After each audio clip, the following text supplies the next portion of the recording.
La firme a été mandatée par la Ville de Montréal dans le cadre d'un appel d'offres traditionnel pour concevoir un complexe multifonctionnel à la fois aquatique et culturel. Pour mettre en valeur et préserver le bâtiment existant et d'y construire une annexe et de faire la transformation dans le respect du patrimoine bâti.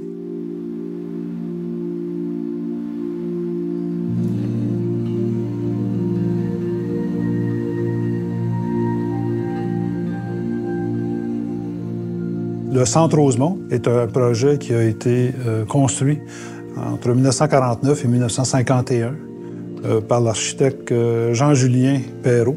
C'était le premier complexe aquatique et culturel que la Ville de Montréal a construit.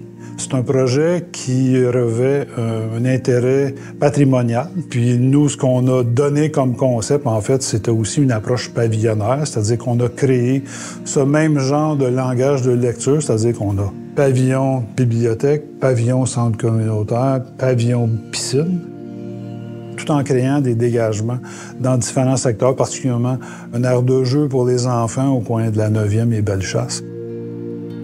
Toute forme d'intervention visait à conserver le bâtiment existant. Donc, c'est un bâtiment qui a été qualifié de moderniste et art déco. Art déco dans ses expressions de différents panneaux avec des chevrons qui sont traités soit métalliques ou soit des chevrons sur des pièces de pierre. Il y a un langage au niveau fenestration de la bibliothèque qui est une façon plus linéaire, plus moderne, un petit peu plus brutale. Donc, cette approche-là, nous, on a respecté avec une expression relativement simple et aussi le traitement des chevrons qu'on a reproduits dans ce que j'appelle la résille d'aluminium qu'on a placée en surface sur un mur rideau. Donc, cette expression-là, elle est distincte. Elle est de couleurs différentes aussi du reste de la fenestration. L'approche de ce projet-là, particulièrement en milieu urbain, ça représentait un défi. Il y avait une volonté de doter les installations de 2 bassins, donc un bassin de 25 mètres de natation, 8 couloirs, et d'un bassin dit récréatif ou de pratique qui permettrait d'accueillir différents types d'activités. Parce que le projet, une certification LEED, un grand souci qui a été mis de l'avant sur les types de matériaux qu'on a utilisés, les matériaux régionaux, des matériaux recyclés, des matériaux qui sont fabriqués au Québec ou à proximité.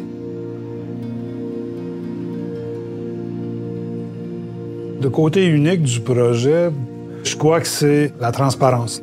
Du moment qu'on met les pieds dans le complexe aquatique, on sait que c'est un complexe aquatique. On est en contact visuel immédiat avec les bassins. Du moment qu'on est dans le hall d'entrée, on a tout de suite une bonne perception spatiale de l'ensemble du complexe. La question des gradins qui sont largement ouverts sur le bassin, ça donne encore là un esprit de transparence qui est fort agréable. Ce qui me frappe quand j'entre ici, c'est la lumière puis la fluidité. C'est sûr que maintenant, moi, mes enfants sont grands, c'est rendu des adolescents, ils viennent ici tout seuls. Eux, ce qu'ils me rapportent, c'est qu'ils sont vraiment contents puis qu'ils viennent ici, ils se sentent en sécurité puis que, tu sais, les gens circulent. Tu sais, dans le vestiaire, les gens passent, circulent, tu sais, puis tout est transparent. Il y a pas de raccoins, il y a pas de... Fait qu'au niveau sécurité, moi, je trouve que c'est excellent. La solution qui nous apparaissait la meilleure était de créer des vestiaires non genrés pour répondre, dans le fond, aux besoins, à la capacité d'accueil requis et aussi au niveau de la sécurité. De créer des vestiaires en transparence, donc c'est des vestiaires sans nudité. Ces vestiaires-là sont largement fenestrés sur les bassins eux-mêmes par des axes visuels précis, une organisation des casiers, des salles de déshabillage et des installations sanitaires qui sont à haute intimité. Je pense que c'est une solution qui est très fonctionnelle, sécuritaire.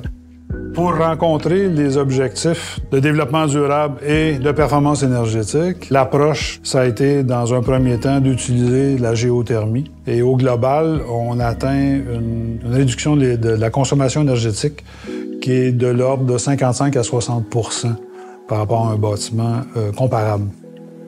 Ce qu'on constate, c'est que c'est vaste, il y a de l'espace, c'est drastiquement différent de la conception d'avant, là, au niveau accessibilité. Il est clair que l'inclusion fait partie du travail de l'architecte d'une façon quotidienne, à tout point de vue. On est tout à fait sensible à ça et il est nécessaire de l'être sensible à cette approche-là.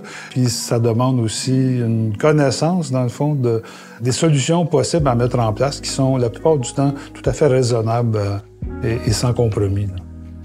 Moi, j'ai le goût, justement, d'une société plus inclusive. Les architectes, ils ont la chance, justement, d'agir au bon moment, c'est-à-dire dès la conception, de pouvoir tout de suite penser à qui on veut qu'ils soient là, puis comment on va faire pour faciliter le plus possible leur accès puis leur bien-être. Fait que je pense que, justement, c'est dès le début, dès la conception que ça se passe. Fait que c'est une job de choix là, pour réussir à faciliter l'inclusion de tout le monde.